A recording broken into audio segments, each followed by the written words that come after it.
परमेश्वर, हम आपका धन्यवाद करते हैं। सारा आदर महिमा हम आपको देते हैं पिता परमेश्वर। इस सुंदर समय के लिए हम आपका धन्यवाद देते हैं पिता परमेश्वर। हर देखने वाले, हर सुनने वाले को पिता परमेश्वर मैं आपको कमिट करता हूँ, कहता हूँ कि पिता परमेश्वर आपकी मर्जी हम सबके जीवन में होने पाए। पिता परमेश्वर, आपके इन सुंदर वचनों के लिए जो आपने हम लोगों को दिए हैं उसके लिए हम आपका धन्यवाद करते हैं। और पिता परमेश्वर प्रत्येक जन को और अपने आप को आपको कमिट करते हैं, कहते हैं पवित्र आत्मा हैव योर वे। इस फेलोशिप को आपको कमिट करते हैं यीशु मसीह के नाम से, आमीन। परमेश्वर भला है। अगर हम उत्पत्ति और उसका 2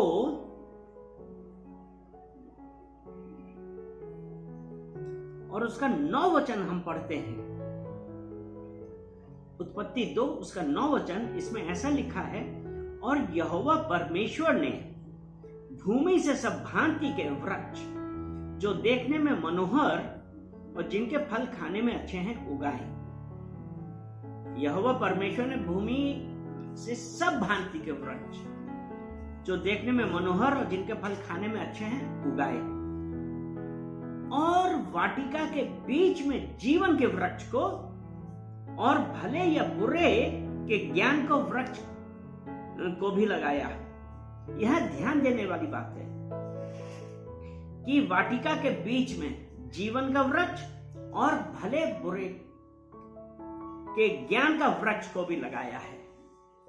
वो परमेश्वर जिसने हमको अपने स्वरूप और समानता में रचा, और उत्पत्ति 2 उसके 7 में कहा कि तब यहोवा परमेश्वर ने आदम को भूमि की मिट्टी से रचा और उसके नथनों में जीवन का श्वास फूंक दिया और आदम जीवित प्राणी बन गया। और उसके बाद हम देखते हैं कि परमेश्वर ने अदन में एक वाटिका लगाई और आदम को उसमें रखा और वहां पे पेड़ पौधे लगाए, फलों के लगाए, मनोहर थे, ठिकाने के लिए थे। लेकिन जो सबसे इंपॉर्टेंट बात यह है, हमको आज यहां पे यह देखना है कि बीच में जीवन का वृक्ष और भले या बुरे ज्ञान के वृक्ष को भी लगाया। परमेश्वर ने 2 बहुत इंपॉर्टेंट वृक्ष लगाए, और उसके बाद और जब परमेश्वर ने क्या आज्ञा दी थी, ये उसका 2 उसके 16 में कहा है, उत्पत्ति 2 उसका 16, और यहोवा परमेश्वर ने आदम को यह आज्ञा दी, तू वाटिका के सब वृक्षों का फल बिना खटके खा सकता है। उसने बोला सब वृक्षों का, लेकिन 17 वचन जो है वो है, पर भले या बुरे के ज्ञान का जो वृक्ष है उसका फल तू कभी ना खाना, क्योंकि जिस दिन तू उसका फल खाएगा उसी दिन अवश्य मर जाएगा। यहां परमेश्वर ने सब प्रकार के फलों को खाने का आज्ञा दी, लेकिन जो भले और बुरे ज्ञान का वृक्ष था उसका बोला उसका मत खाना, क्योंकि जिस दिन तू उसका फल खाएगा उस दिन अवश्य मर जाएगा। तो यहां पे एक ये है, अवश्य मर जाएगा। और उसके बाद अब आपको एक चीज हम बताते हैं, क्योंकि देखिए कितना जरूरी है हमें लिए ये जानना कि जब वो बोला ना आंखें खुल जाएंगी और भले बुरे का ज्ञान आ जाएगा, क्योंकि वो वृक्ष कौन सा था, भले और बुरे के ज्ञान का था। और परमेश्वर ने बोला ना अवश्य मर जाएगा। यहां पे एक चीज ये देखने वाली है, मर जाएगा अर्थात हमारा परमेश्वर से सेपरेशन हो जाएगा। कैसे? जो परमेश्वर ने वृक्ष लगाया था, जीवन का वृक्ष, और जो जीवन का वृक्ष है वो परमेश्वर का जीवन और परमेश्वर का स्वभाव है। और परमेश्वर मनुष्य क्या चाहता था कि जब हम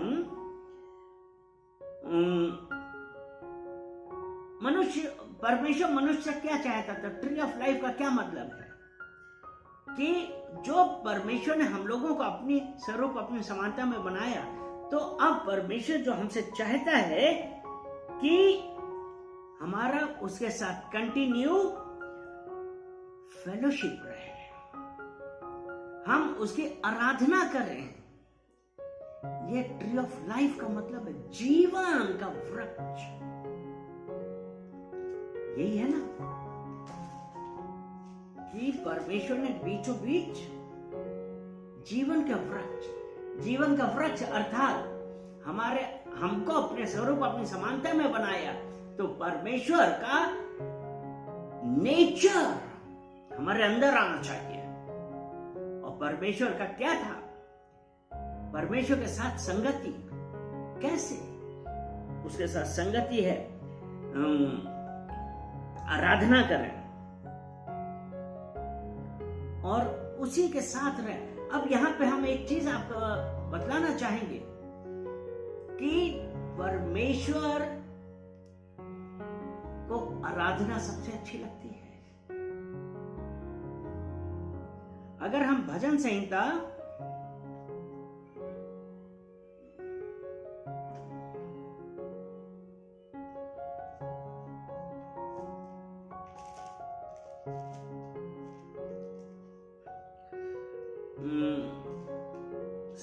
69 भजन संहिता 69 और उसका 30 वचन देखते हैं तो उसमें लिखा है, मैं गीत गाकर तेरे नाम की स्तुति करूंगा और धन्यवाद करता हुआ तेरी बड़ाई करूंगा।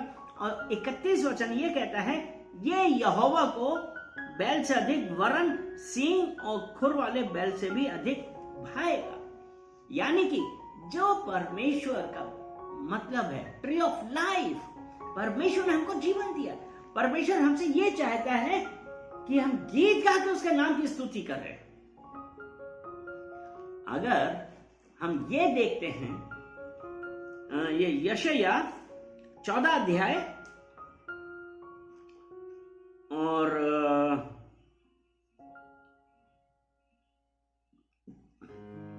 उसका 12 से हम पढ़ते हैं, ये लूसीफर के बारे में है कि हे भोर के चमकने वाले।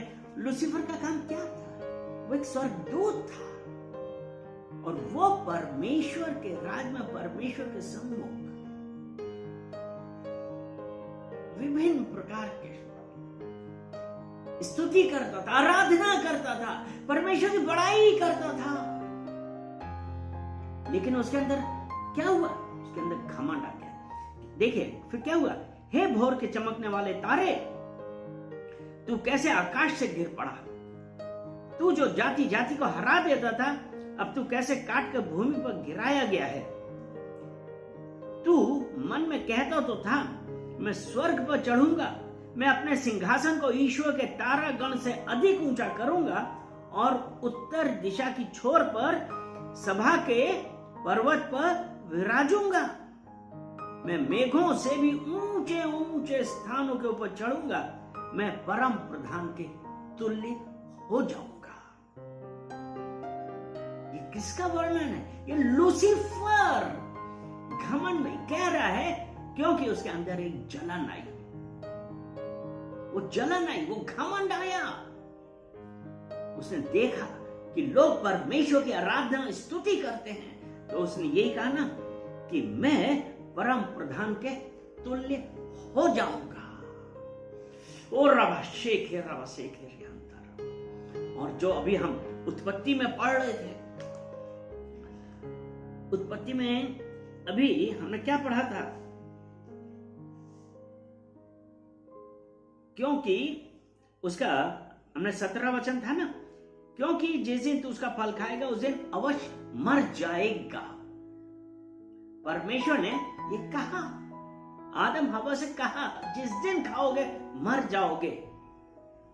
अब हम आते हैं उत्पत्ति 3 और उसका पहला वचन, यहोवा परमेश्वर ने जितने बनैले पशु बनाए थे उन सब में सर्प धूर्त था। उन सब में क्या? सर्प धूर्त था उसने स्त्री से कहा, क्या सच है कि परमेश्वर ने कहा तुम इस वाटिका के किसी वृक्ष का फल न खाना? 2 वचन, स्त्री ने सर्प से कहा, इस वाटिका के वृक्षों के फल हम खा सकते हैं, पर जो वृक्ष वाटिका के बीच में है उसके फल के विषय में परमेश्वर ने कहा है कि ना तो तुम उसको खाना और ना उसको छूना, नहीं तो मर जाओगे। और 4था वचन कहता है, तब सर्प ने स्त्री से कहा, तुम निश्चय ना मरोगे, तुम निश्चय ना मरोगे। अब उसके बाद जब हम इसका और आगे पढ़ते हैं, वरन परमेश्वर आप जानता है कि जिस दिन तुम उसका फल खाओगे उसी दिन तुम्हारी आंखें खुल जाएंगी और तुम भले बुरे का ज्ञान पाकर परमेश्वर के तुल्य हो जाओगे। यहां पे ये देखिए, जब हमने यशायाह 14 और 14 उसका 14 पढ़ा था ना, कि मैं मेघों से भी ऊंचे ऊंचे स्थानों के ऊपर चढ़ूंगा, मैं परम प्रधान के तुल्य हो जाऊंगा। और वो परमेश्वर ने उसको धरती पर फेंका था और वो 1/3 एक तिहाई, हाँ 1/3 स्वर्गदूतों उसके साथ आके जमीन पर पड़ा।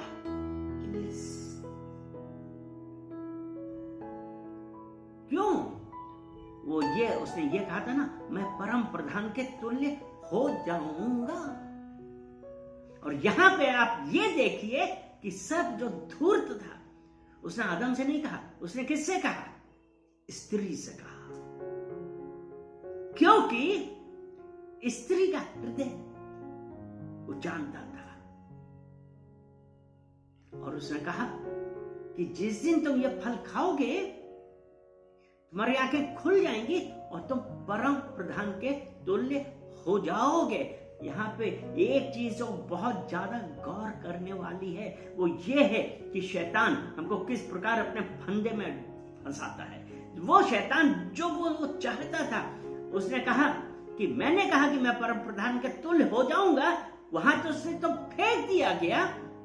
और तो उसने कहा चलो परमेश्वर की क्रिएशन, परमेश्वर की रचना को बहकाएं और बेवकूफ बनाएं। और उसने उस स्त्री से कहा तुम खाओगे तुम परम प्रधान के तुल्य हो जाओगे। आज हो क्या रहा है? ये जो बुराई है, परमेश्वर की आज्ञा न मानने का फल है। आज हम उसमें जल रहे हैं। आज कितने लोग हैं जो उस परम प्रधान परमेश्वर के भय में चल रहे हैं। अब ट्री ऑफ नॉलेज यानी भले बुरे का ज्ञान, और भले बुरे का ज्ञान जो है, मनुष्य अपने आप में चलना चाहता है। मनुष्य अपने मन की बात करना चाहता है, परमेश्वर के नियमों से दूर जाना चाहता है, क्योंकि वो एक स्वतंत्र जीवन जीना चाहता है। वो ये नहीं चाहता है कि उसको ऊपर कोई राज करे। और परमेश्वर ने तो कहा था ना, तुम्हारी आंखें खुल जाएंगी, तुम्हें भले बुरे का ज्ञान हो जाएगा। अब ये जो भले बुरे का ज्ञान जो आज वो है, वो हमको परमेश्वर से दूर ले जाता है। परमेश्वर ने इसलिए मना किया था, और उसने कहा ना परमेश्वर कि तुम अवश्य मर जाओगे। और जब हम परमेश्वर से दूर जाते हैं तो हम अपनी कॉन्सिक्वेंसेस, उसका जो फल होता है, हम भुगतते हैं।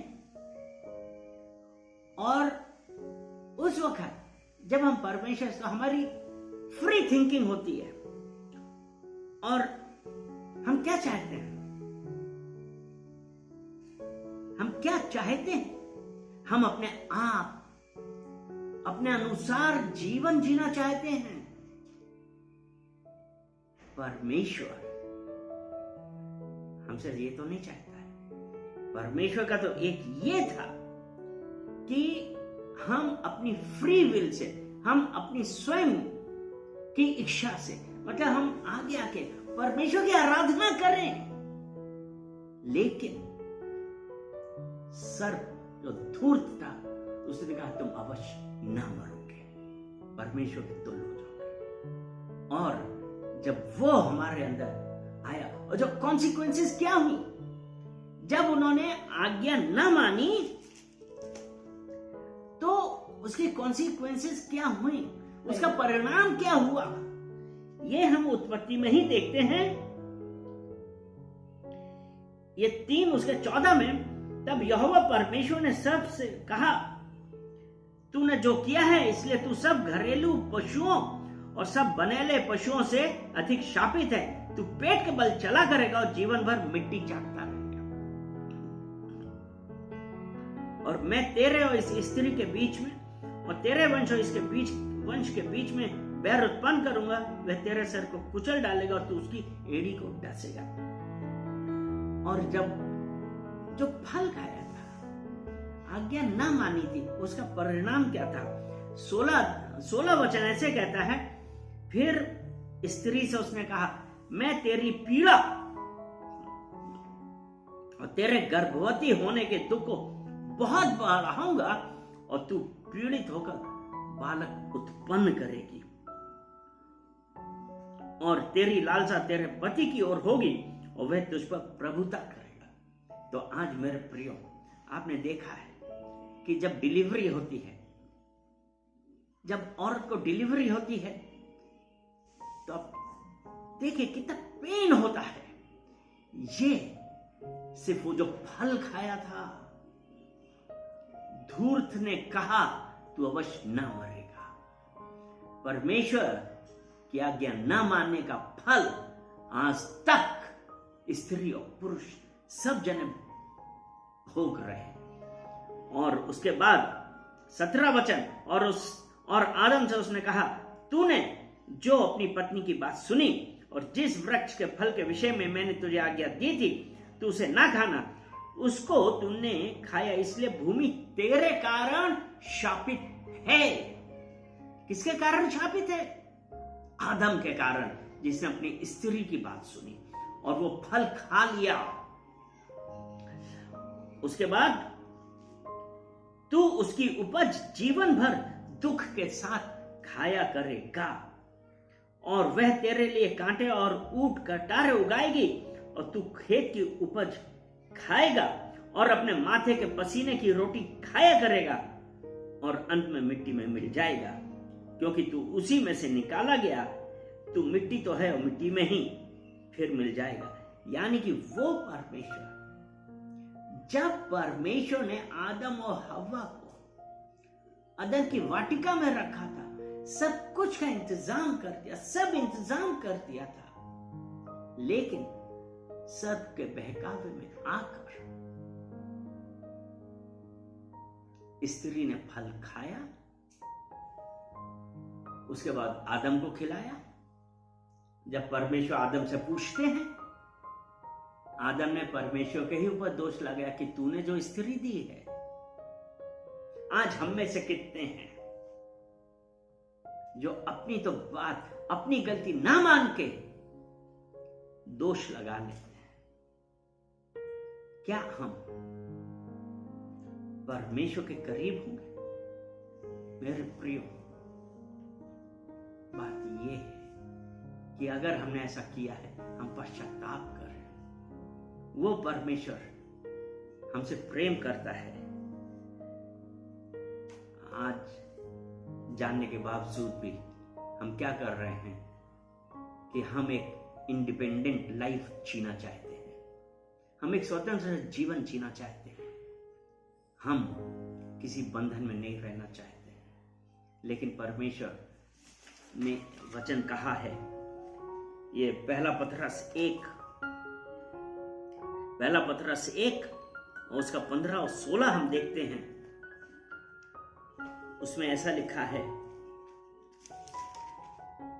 पर जैसा तुम्हारे बुलाने वाला पवित्र है, वैसे ही तुम भी अपने सारे चाल चलन में पवित्र बनो, क्योंकि लिखा है, पवित्र बनो क्योंकि मैं पवित्र हूं। तो प्रियो, अपने आप को बदलिए और देखिए कि परमेश्वर आपसे यही चाहता है, आप पवित्र बनिए, अपने सारे चाल चलन में पवित्र बनिए। एक वचन हम और बताते हैं, ये बहुत इंपॉर्टेंट है, ये वचन इतना इंपॉर्टेंट है, इसमें लिखा है, क्योंकि ये व्यवस्था विवरण उसका 23 अध्याय उसका 14 वचन है, क्योंकि तेरा परमेश्वर यहोवा तुझको बचाने और तेरे शत्रुओं को तुझसे हरवाने को तेरी छावनी के मध्य घूमता रहेगा, इसलिए तेरी छावनी पवित्र रहनी चाहिए।